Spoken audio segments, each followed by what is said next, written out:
Áudio 5, página 30, o resgate da liderança do eu. Muitos confundem o significado do eu.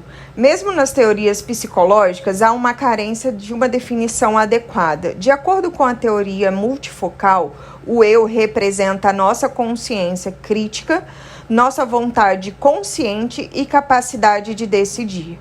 O eu é a nossa identidade. Não é um mero realizador de tarefas, eu posso, quero e faço.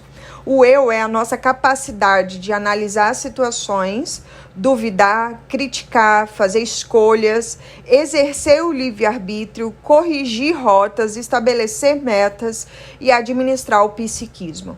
Uma das metas fundamentais da Escola da Inteligência é desenvolver as mais importantes habilidades do eu como gestor da mente humana. Agrônomos discutem microelementos para nutrir as plantas, médicos debatem sobre moléculas medicamentosas, economistas discorrem sobre medidas para controlar o fluxo de capitais internacionais, mas não sabemos quase nada sobre como formar o eu como diretor psíquico. O sistema acadêmico nos prepara para exercer uma profissão e para conhecer e dirigir empresas, cidades ou estados, mas não a nós mesmos. Essa lacuna gerou déficits gigantes na formação do eu, que por sua vez se tornou um dos mais importantes fatores que fomentaram as falhas históricas do Homo sapiens. Não é loucura um mortal produzir guerras e homicídios. Não é loucura um mortal produzir guerras e homicídios? O caos dramático da morte perpetrado na solidão de um túmulo deveria produzir um aporte mínimo de sabedoria para o eu controlar sua violência, mas não é suficiente. Um eu infantil, pouco dado à interiorização, postula-se como Deus. Não é estupidez um ser humano que morre um pouco a cada dia ter a necessidade neurótica de poder como se fosse eterno? Não é estupidez um homem que não sabe como gerenciar seus pensamentos ter a necessidade ansiosa de controlar os outros? Não é uma barbaridade querer ser o mais rico, famoso, mais eficiente profissional no leito de um hospital? Ninguém quer isso. Mas por que muitos que têm espetacular sucesso social e financeiro, ao invés de relaxar e se deleitar, continuam num ritmo alucinado, procurando metas inalcançáveis? Um eu competente não quer dizer um eu bem formado. Um eu mal formado pode ser um eficientismo para um sistema social, mas simultaneamente ter uma péssima relação consigo. Há pessoas que tiveram um país fascinante, uma infância maravilhosa e privada de traumas, mas tornaram-se tímidas, pessimistas, mal-humoradas e ansiosas. A base de sua personalidade não justifica sua miserabilidade. Para entendê-las, temos que observar os mecanismos de formação do eu. E para que elas superem essa miserabilidade, não adianta tratar de uma doença, mas do eu doente, do eu como gerente da psique. O eu não está só, tem autores coadjuvantes. Há fenômenos inconscientes que produzem pensamentos e emoções sem autorização do eu, como o gatilho da memória e o alto fluxo. Esses fenômenos são de altíssima complexidade. São atores coadjuvantes nas construções psíquicas realizadas a cada momento, mesmo quando dormimos e sonhamos. Quantas vezes pensamos o que não queremos e sentimos o que não desejamos? Você tem pensamentos que roubam a sua tranquilidade? Isso se deve porque há fenômenos que leem a memória. Um eu doente, sem estrutura e maturidade, é indeciso, inseguro, instável, impulsivo, ansioso, escravo dos pensamentos e das emoções destrutivas. Mesmo intelectuais, executivos e líderes sociais podem ter um eu doente ou imaturo. Eles podem ser ótimos para tratar problemas externos, mas não são para resolver problemas internos. Quando são contrariados, criticados ou atravessam perdas, têm reações agressivas ou sofrem excessivamente.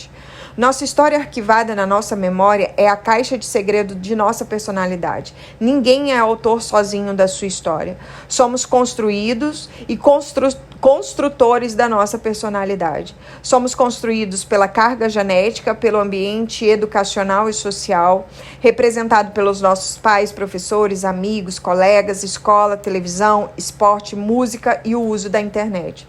Somos construtores da nossa personalidade por meio da liderança do eu. Desde a aurora da vida fetal, milhões de pensamentos e emoções são registrados a cada ano na memória, tecendo complexas redes de matrizes ou janelas. A fascinante construção do eu.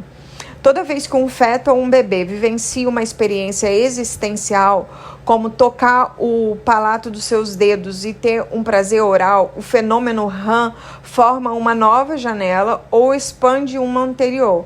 Imagine um pai que acabou de atritar com a mãe grávida. Subitamente, o útero materno se contrai. O bebê sofrerá o impacto. Poderá sentir um desconforto pelo corte súbito de prazer gerado pela contração da musculatura uterina ou por uma descarga de metabólicos estressantes que atravessam a barreira placentária. O uso de drogas, incluindo bebidas alcoólicas e o cigarro, pode afetar muito o bebê, por causa das substâncias que passam pela barreira placentária, causando déficit no desenvolvimento, agitação intrauterina, inquietação, hipersensibilidade e estímulos estressantes. Temos de ter consciência de que a educação não se inicia no útero familiar ou escolar, mas no útero materno. A mãe em destaque deve ter consciência que precisa preparar um ambiente saudável e estável durante a gravidez para que o fenômeno RAM, que significa registro automático de memória, a ser estudado do bebê, forme um grupo de janelas no centro da memória que subsidiará uma emoção tranquila, serena, sem grandes pulsações ansiosas. Em síntese, o feto, depois o bebê e posteriormente a criança, expande a memória do uso contínuo e a memória existencial em um processo contínuo e incontrolável. As janelas serão lidas e relidas, formando pouco a pouco pensamentos que darão voz a necessidades instintivas, como sede e fome, a necessidades afetivas, como abraço, segurança, proteção e interações.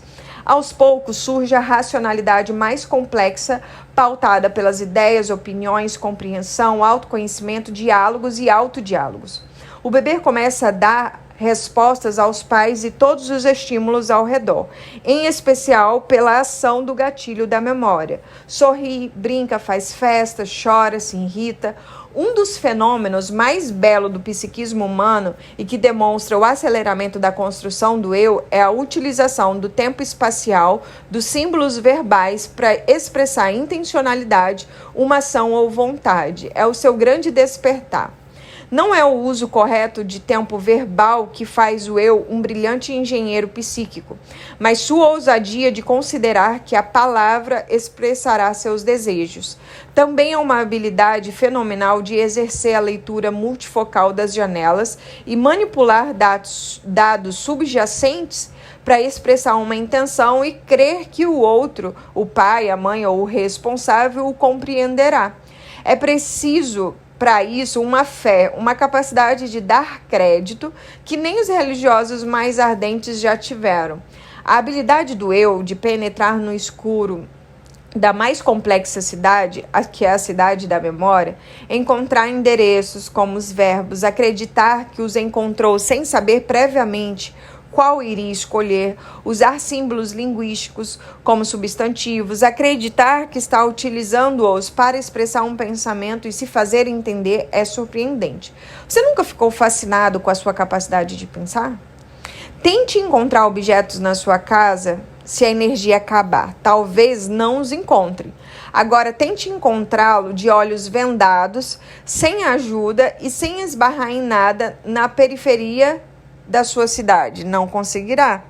Mas o seu eu encontra tais endereços na sua memória sem esbarrar em nada e tenha certeza que os encontrou. E olhe que a cidade da sua memória tem milhões de vezes mais endereços que a cidade de São Paulo.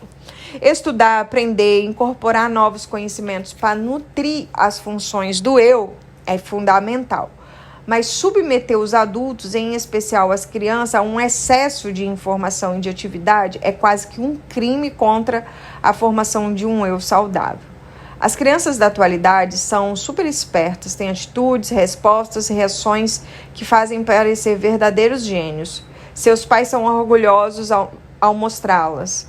Elas não entendem que essa superinteligência é consequência do excesso de estimulação, TV, videogame, internet e atividades que alargam excessivamente o centro da memória, que chamam de memória de uso contínuo, e que estimulam excessivamente o fenômeno de alto fluxo a construir cadeias de pensamento numa velocidade nunca vista antes, estressando o eu, fazendo com que crianças e adultos sejam agitados, inquietos, ansiosos e uma máquina de pensar. Isso gera a síndrome do pensamento acelerado. Devemos já ter ciência que o excesso de pensamento desgasta o cérebro, asfixia o prazer de viver e contrai a imaginação e a sociabilidade. Cuidado! Provavelmente a maioria das crianças de 7 anos das sociedades atuais tenha mais informação do que o imperador romano tinha na época que dominava o mundo no auge da Roma. Informações empilhadas de forma inadequada na memória de uso contínuo que não subsidiam a construção de pensamentos lúcidos, altruístas, coerentes e úteis para libertar o imaginário. Afinal de contas, o que é ser autor da própria história? Se considerarmos a mente humana como um grande teatro, é possível afirmar que, devido à fragilidade do eu para atuar dentro de si, a maioria das pessoas fica na plateia assistindo passivamente aos seus conflitos e misérias psíquicas encenadas no palco. Precisamos sair da plateia, entrar no palco dos nossos pensamentos e emoções e dirigir a nossa história. As teorias psicológicas que dizem não ser possível mudar a personalidade do adulto estão cientificamente erradas nessa área. É mais fácil mudar a personalidade das crianças porque as matrizes das suas memórias estão abertas, mas o adulto também pode sofrer transformações substanciais. Cada vez que você pensa e registra esse pensamento, sofreu uma pequena mudança. Pensar é transformar-se. O problema é que podemos mudar para pior. Devido ao volume de ideias perturbadoras, muitas pessoas deixam, pouco a pouco, de serem alegres, livres, motivadas, singelas e ousadas. Em qualquer época da vida, podemos adoecer se não trabalharmos nossas perdas, decepções e crise. O que você faria se a relação com as pessoas O que você faria se a relação com as pessoas que ama estivesse em crise? Se o encanto pela vida estivesse dissipando e se o prazer pelo trabalho estivesse se esgotando? Lutaria para reconquistar o que mais ama? Ficaria paralisado na plateia pelo medo e dificuldade? Ou entraria no palco e resolveria ser autor da sua história? Eu espero que você entre no palco, pois ninguém pode dirigir por você a peça da vida. A arte de gerenciar a mente humana não é dirigida por pessoas perfeitas, pois elas só existem no filme e na literatura. Ela é dirigida por seres humanos conscientes das suas imperfeições, fragilidades, conflitos, imaturidade, estupidez e incoerências. Apesar de o funcionamento da mente humana ser de indescritível beleza, a personalidade adquire conflitos com facilidade. Complexo de inferioridade, timidez, fobias, depressão, obsessão, síndrome do pânico, doenças psicossomáticas, rigidez, perfeccionismo, insegurança, impulsividade, preocupação excessiva com o futuro e com a imagem social. Alguns são controlados pelos traumas do passado, outras pelas decepções do presente. Uns resolvem com facilidade suas dificuldades, outros perpetuam seus transtornos psíquicos por anos ou décadas. Não aprenderam a dirigir sua aeronave mental, a usar as ferramentas fundamentais para se tornarem autores da sua história. Quando necessário, deve-se fazer um tratamento psicológico e médico sem culpa e com motivação e consciência. Entretanto, nunca devemos nos esquecer de que devemos ser os atores principais do tratamento. O eu é o grande agente da mudança. mas nunca conheci alguém plenamente saudável. Pessoas calmas têm seus momentos de impaciência. Pessoas tranquilas têm seus momentos de ansiedade. Pessoas lúcidas têm seus momentos de incoerência.